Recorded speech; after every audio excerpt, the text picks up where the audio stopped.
अभी हमें पढ़ना है एटॉमिक स्पेक्ट्रा। बहुत इंटरेस्टिंग और बहुत इंपॉर्टेंट है।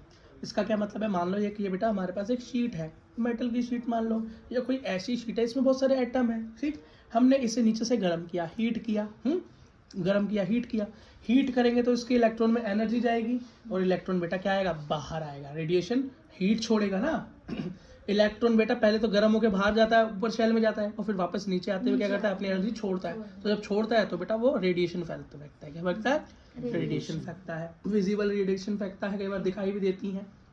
सामने एक प्रिज्म रख दिया, क्या रख दिया, प्रिज्म। और प्रिज्म क्या करता है बेटा, लाइट को क्या कर देता है, या रेडिएशन क्या करता है, बैंड कर देता है ना, एंगल्स पे मोड़ देता है, ठीक है। इसी के सामने हमने एक फोटोग्राफिक प्लेट रख दी कि बेटा यहाँ पर जो रेडिएशन आए रिफ्लेक्ट होकर जहाँ जहाँ यहाँ पड़े वहाँ पे बेटा ये ब्लैक या रंग बिरंगे अलग अलग कलर के अंदर क्या हो गए बेटा, शेड्स बन गए। तो बेटा हमने बोला जो भी रेडिएशन यहाँ पर आ रही है वो अपने वेवलेंथ के अकॉर्डिंग बैंड हो रही है। जैसे कि इसने बोला कि जो भी बैंडिंग का एंगल था, थीटा था, वो बेटा वेवलेंथ के क्या था, इनवर्सली प्रोपोर्शनल था। मतलब जितनी ज्यादा वेवलेंथ उतना कम एंगल, और जितनी कम वेवलेंथ उतना ज्यादा एंगल, ठीक है। तो हमें पता चला जो यहाँ पर जो डिफ्लेक्शन हुई नीचे क्या बना, जो नीचे जो बेटा वेवलेंथ आई वो सबसे कम वाली थी, सबसे कम वाली थी। और इसके ठीक अपोजिट ऊपर क्या होगा, हाँ तो ज्यादा एंगल बनाना दिख नहीं रहा यहाँ पे, सबसे ज्यादा मूव तो यही, सबसे ज्यादा एंगल यही बना, तो क्या बना, लैम्डा मिनिमम आया, वेवलेंथ क्या आई, मिनिमम। और जितने ऊपर वाले आएंगे वो क्या बने, मैक्सिमम वाले, ठीक है। तो नीचे से ऊपर की तरफ क्या वेवलेंथ बढ़ती चली गई, ये स्पेक्ट्रम बन गया। ये बोल स्पेक्ट्रम लाइंस है, क्या है बेटा, स्पेक्ट्रम लाइंस है। बेटा यहाँ से एक क्वेश्चन बनता है, ये बताओ कि मैक्सिमम स्पेक्ट्रल लाइंस कितनी बनेंगी। तो बेटा इसका फॉर्मूला है n2 से n1। इसका मतलब है कि भैया कितनी भी नंबर ऑफ स्पेक्ट्रम जो निकालने हैं वो n होते हैं। तो यहाँ पे मान लो 2 और 1, तो बेटा n2 से 1 क्या फॉर्मूला होता है, n2 minus n1 multiply n2 minus n1 से माइनस, तो n2 minus n1 multiply n2 minus n1 plus 1 upon में 2, प्लस 1 अपॉन में 2, ये बेटा फॉर्मूला बनता है।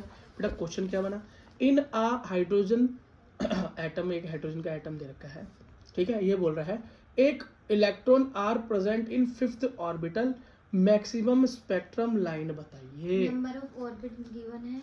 हाँ तो बेटा अब इसके अंदर एक बात बताओ, यहाँ n2 से n1 क्यों बोला बेटा, क्योंकि इसने बोला ये n का मतलब है नंबर ऑफ ऑर्बिटल, क्या है, नंबर ऑफ ऑर्बिटल। क्यों बेटा ऑर्बिटल यहाँ क्यों आई, क्योंकि मैंने बोला बेटा किसी भी इलेक्ट्रॉन को, सॉरी किसी एटम को या आप गर्मी देते हो तो इसके जो इलेक्ट्रॉन होते हैं वो बेटा हाइयर शेल की तरफ जाते हैं, हाइयर ऑर्बिट्स की तरफ जाते हैं, और फिर जब नीचे आते हैं तो बेटा वो एनर्जी छोड़ते हैं। ये रेडिएशन है, क्या है, रेडिएशन है। तो बेटा हम क्या मानते हैं, नॉर्मल कंडीशन में हम मानते हैं कि फर्स्ट ऑर्बिट के अंदर से कोई निकला होगा, और बेटा जिस भी ऑर्बिट तक पहुंचा होगा पता नहीं, लेकिन निकला तो फर्स्ट ऑर्बिट से ही होगा, और वापस भी बेटा फर्स्ट ऑर्बिट में ही आ जाएगा अपनी एनर्जी छोड़ने के बाद, ठीक है।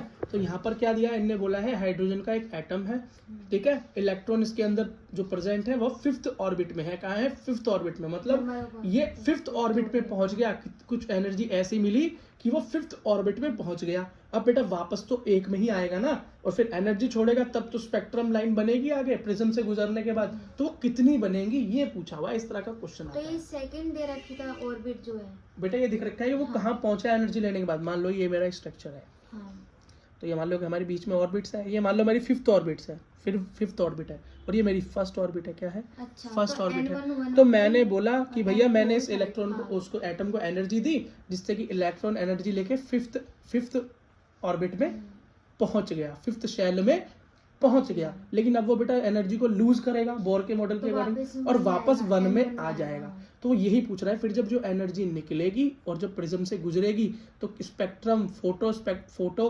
इलेक्ट्रिक प्लेट पे या फोटोग्राफिक प्लेट पे कितने स्पेक्ट्रम बनेंगे, कितनी लाइनें बनेंगी, ये पूछ रहा है।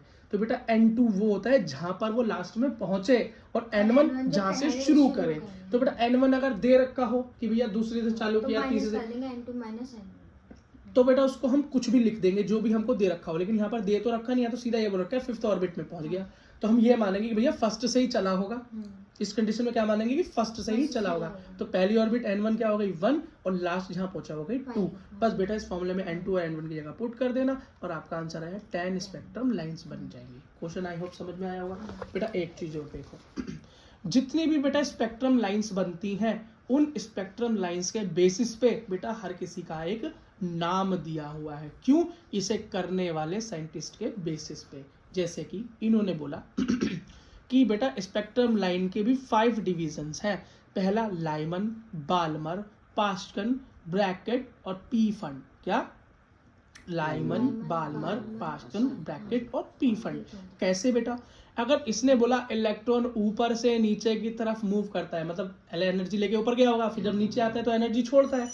अगर बेटा वो क्या बोले N1 में ही वापस आए, किसमें?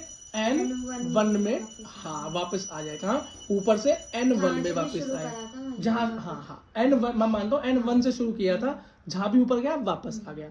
तो बेटा वो क्या निकालता है? जो रेज निकालता है वो बेटा यूवी रेज की किसमें होती है? यूवी रेज की कैटेगरी के अंदर होती है। मतलब काफी तेज है यूवी रेज, है ना? तुम्हें पता है बेटा, तुम पढ़ के आए हो 10th में, यूवी रेज बहुत खतरनाक होती हैं।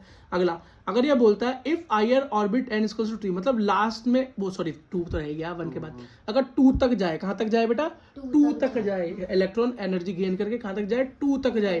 तो जब वो एनर्जी देगा तो बेटा विजिबल रेज, मतलब दिखाई देगी। क्या? दिखाई देगी। जब वो एनर्जी एमिट करेगा तो दिखाई देगी।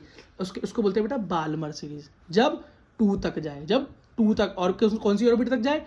2 तक जाए। और जब 1 तक जाए तो बेटा लाइमर, और फिर बाल्मर जब 2 तक जाए, फिर पास्कन में 3 तक जाए, और जब रेज निकलेंगे इनको बोलेंगे इंफ्रारेड बर्न। क्या? हीट वेव्स, मतलब दिखाई तो नहीं देगी पर गर्मी महसूस होगी।